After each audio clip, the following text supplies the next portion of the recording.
os aspectos comuns, né, entre ação direta de inconstitucionalidade, ação declaratória de constitucionalidade, ação direta de inconstitucionalidade por omissão e arguição de descumprimento de preceito fundamental. Bem, tá tudo certo, estamos gostando. Ai, que bom, eu fico muito feliz, viu? Muito feliz mesmo. E se tiverem alguma dúvida, não deixem de perguntar, tá bem? Ah, não, o material já está aqui. Eu ia compartilhar.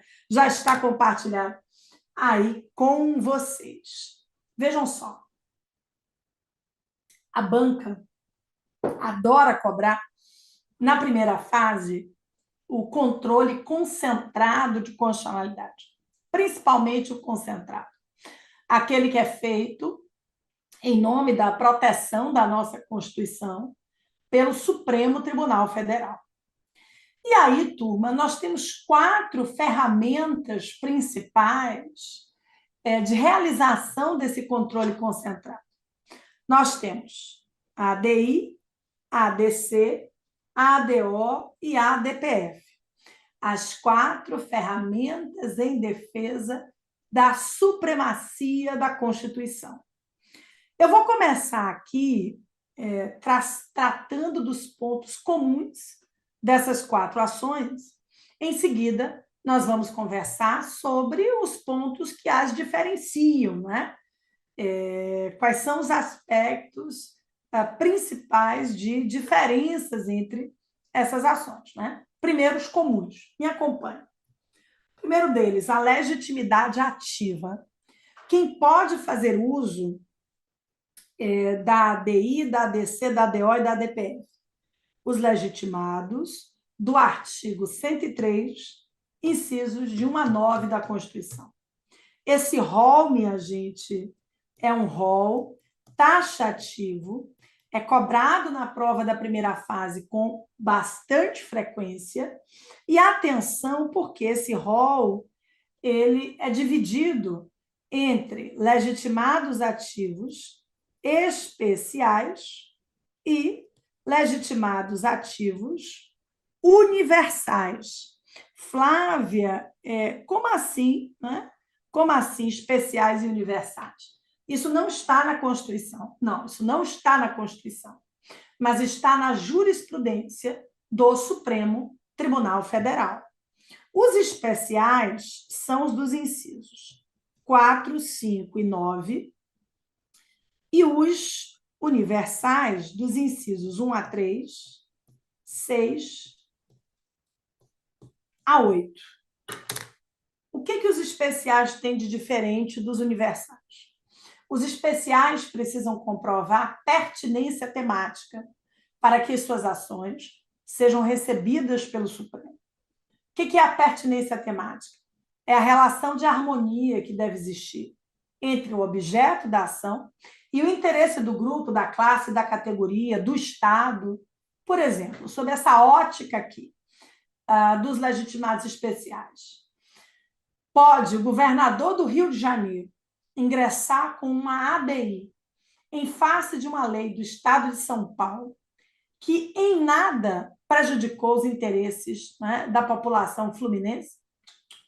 Não, porque não tem pertinência temática.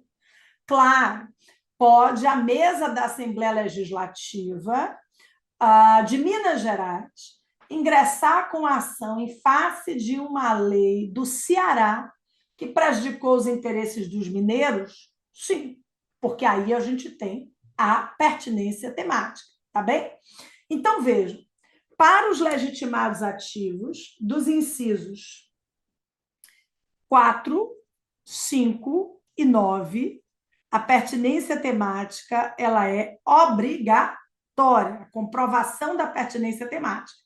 Para os demais legitimados dos incisos 1 a 3, 6 a 8, a legitimidade ativa ela é universal. O presidente da República, o Conselho Federal da OAB, o procurador geral da República, todos, né, podem ingressar com as ações que desejarem, sem precisar comprovar tal da pertinência temática. Fez sentido, minha gente? Estou aqui, né, ainda nos aspectos comuns, né? Os aspectos comuns entre essas 4 ações. Então, a gente tem a legitimidade ativa, outro ponto comum, cabimento de medida de urgência, né, de tutela cautelar. Todas essas 4 ações, né, permitem a concessão de tutela de urgência. Depois, não há desistência de nenhuma delas, minha gente. Não há desistência. Porque desistir de uma ação direta de inconstitucionalidade, por exemplo, seria o mesmo que desistir da Constituição. E, por favor, não se desiste da Constituição, né? É o coração do nosso ordenamento jurídico. Não se admite desistência, tá certo? Bem, outro ponto importante aqui é o seguinte: via de regra, isso caiu não tem muito tempo no exame de ordem.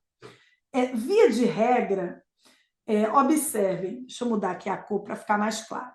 Via de regra, quando o Supremo declara a inconstitucionalidade de uma lei, ele adota a teoria da nulidade. Os efeitos dessa decisão são nulos, ou seja, nada que foi criado com base na lei vai sobreviver durante o tempo. Com essa decisão, todas as relações anteriores serão desfeitas. Muitas vezes, isso é gravíssimo. Muitas vezes, turma, é preciso ponderar, é preciso relativizar um pouco esse tipo de decisão. Em nome do interesse público, em nome da segurança jurídica. Então, o artigo 27 da Lei 9868 de 99 estabeleceu a modulação temporal dos efeitos da decisão. O que é isso? O Supremo pode declarar a inconstitucionalidade da lei e, em nome do interesse público, desde que, por 2/3 dos seus membros, o tribunal pode adotar os efeitos ex nunc, ou seja, a lei, apesar de ser inconstitucional, ela só deixará de produzir os seus efeitos dali para frente. Nossa, Flávia, isso é permitido? Sim, em nome do interesse público, tá certo? Em nome da segurança jurídica. Eu vou dar um exemplo para ficar bem claro isso para vocês.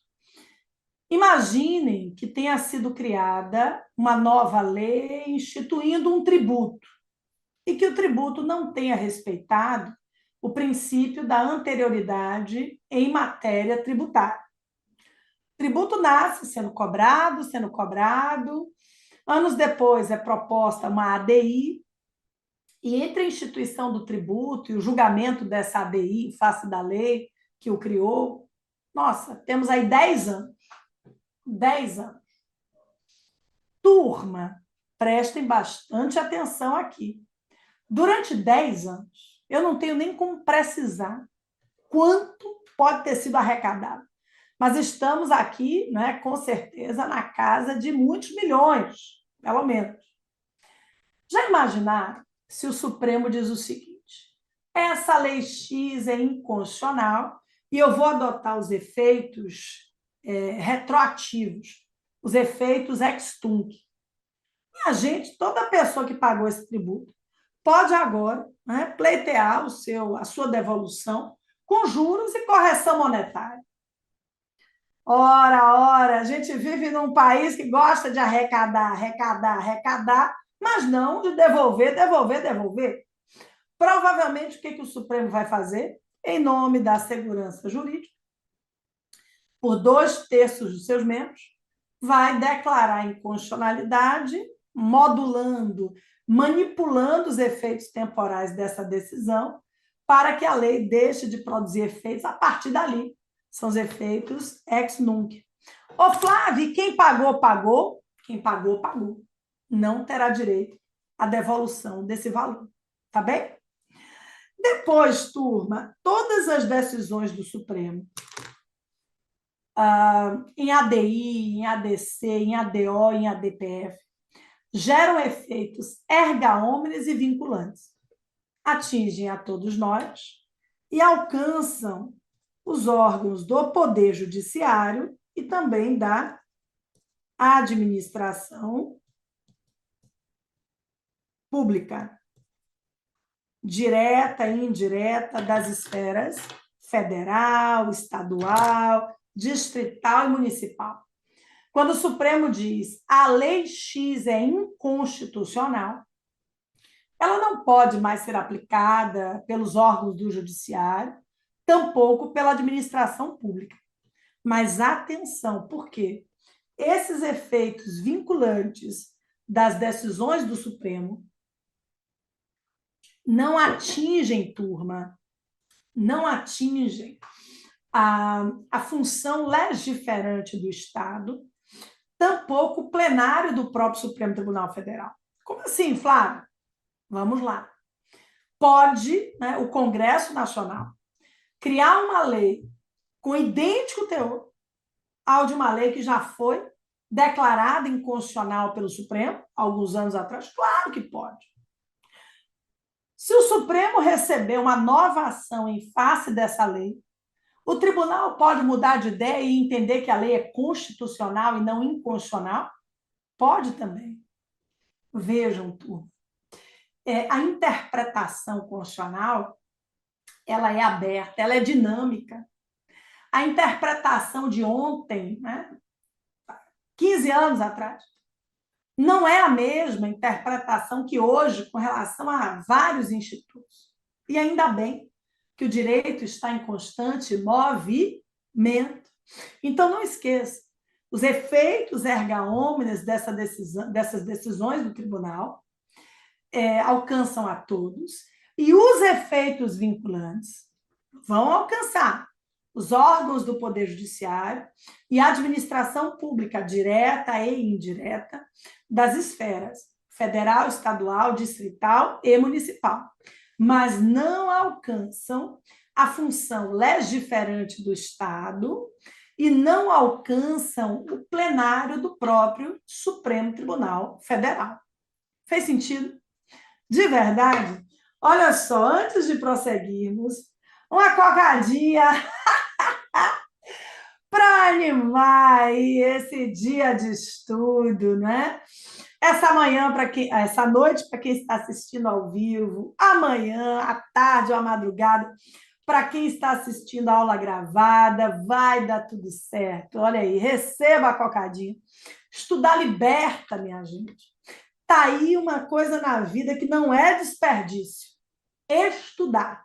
O estudo é nosso amigo, onde quer que a gente vá. Não esqueça disso, viu? Vamos lá.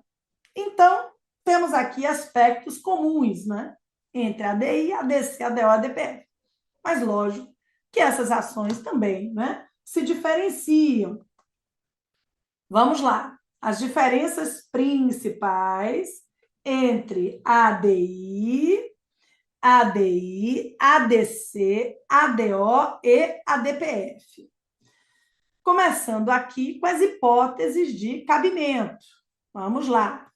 A ADI, na forma do artigo 102, inciso 1, alineada à Constituição, vai impugnar lei ou ato normativo federal ou estadual, né, que viole o texto da nossa Constituição.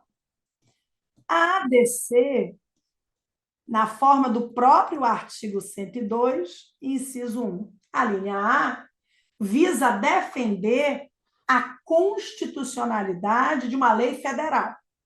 Então, a lei federal é compatível com a Constituição e se pretende que o Supremo declare essa compatibilidade. A ADO, na forma do artigo 103, parágrafo 2º da Constituição, é a ação que cuida da omissão normativa, da omissão na regulamentação das normas constitucionais. Então, cada uma delas tem o seu propósito. Eu já vou falar das hipóteses de cabimento da ADPF daqui a pouquinho. Ô, Flávia, Para que declarar a constitucionalidade de uma lei que é presumida constitucional? Vejam só, todas as leis produzidas no país gozam de presunção de constitucionalidade. É uma presunção relativa, não é? Porque, claro, se imagina que o legislador criou a lei em conformidade com a Constituição. Certeza não se tem, né? Mas se imagina. Então, as leis nascem, né, sendo cumpridas, sendo observadas, e não o contrário. A questão aqui é a seguinte: o que justifica, diante dessa presunção de constitucionalidade das leis, o ajuizamento de uma ação para declarar a constitucionalidade da mesma? Turma, o artigo 14, inciso 3, da Lei 9868 de 99 nos explica. O texto diz o seguinte, que um dos requisitos essenciais para a propositura da ADC é a comprovação de controvérsia judicial relevante a respeito da norma objeto da ação. Por exemplo, a Lei Maria da Penha, que é uma lei ordinária federal, 11.340 de 2006, quando criada, ela foi objeto de muitas controvérsias. Alguns tribunais aplicavam, outros não aplicavam, enfim. Foi proposta uma ação declaratória de constitucionalidade, a ADC número 19, para confirmar a constitucionalidade da Lei Maria da Penha. O autor juntou várias decisões controvertidas a respeito da aplicação da lei e, por entender, claro, que a lei é compatível com a Constituição, pleiteou que ela fosse declarada constitucional pelo Supremo para defender a segurança jurídica. Então, turma, o que vai motivar a apresentação de uma ADC? A existência de controvérsias judiciais relevantes a respeito da aplicação da lei, objeto da ação. Fez sentido? Maravilha. Bem, e a DPF, Flávia? Vejam só, o artigo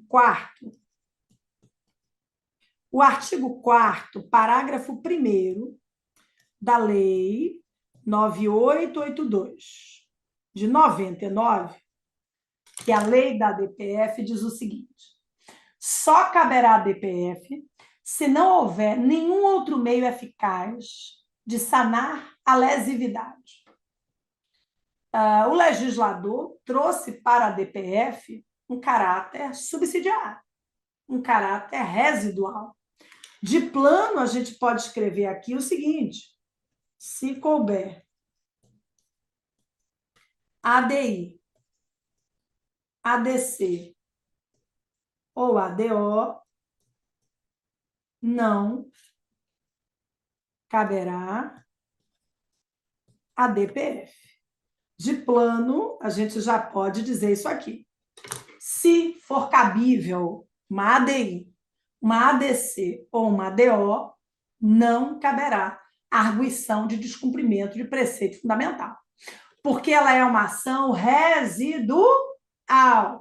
Se couber ADI, se couber ADC, se couber ADO, a DPF está fora de cogitação. Mas então, Flávio, o que acaba sendo verdadeiramente o objeto principal da DPF? Turma, vejam, leis municipais, leis distritais de natureza municipal. Flávia, lei distrital de natureza estadual pode ser impugnada via ADI, não é? Sem dúvidas. O artigo 102, 1A, se refere ao direito federal estadual. Se é uma lei distrital de natureza estadual, ela pode ser perfeitamente objeto da ADI. Mas se é uma lei distrital de natureza municipal, ela não pode ser objeto da ADI, e aí será impugnada via a DPF. Outro objeto da DPF muito importante, já cobrado no exame de ordem. Norma pré-constitucional. Norma pré-constitucional. O que é uma norma pré-constitucional, por exemplo? É uma lei de 1950, 60, 70. São as normas que não retiraram fundamento jurídico de validade da Constituição de 88. Essas normas retiraram seus fundamentos de validade de outras constituições. Então, prestem bastante atenção. Norma pré-constitucional é uma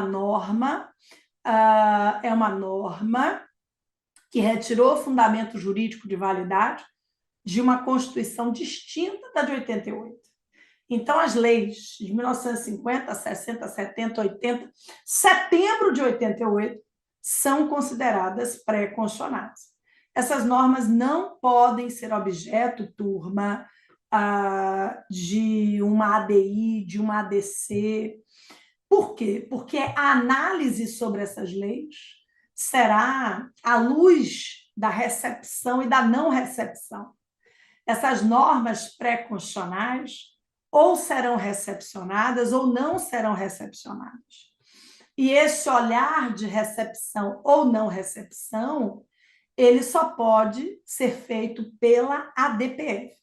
A ADPF é a única das ações do controle concentrado de constitucionalidade que permite a análise de norma pré-constitucional, tá bem?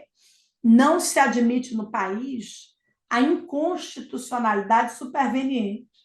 Uma norma válida não pode ser declarada inválida, inconstitucional, em face de uma Constituição que não existia quando ela foi criada. Então, a gente não pode ter como objeto de ADI, de ADC, por exemplo, normas de 1940, de 1920. A única ação do controle concentrado que permite a análise dessa norma pré-constitucional para com a Constituição é a ADPF. Fez sentido, meu povo? Minha gente, cadê vocês? Cadê vocês? A DPF maravilha, Eurídice. A DPF é para as ações do controle concentrado o que o MS é para os remédios constitucionais, perfeito. Residual, Residual. Porque se couber HC-HD, Ação Popular MI, não cabe MS. Neste caso aqui, se couber ADI, ADC ou ADO, não caberá arguição de descumprimento de preceito fundamental. Tá certo?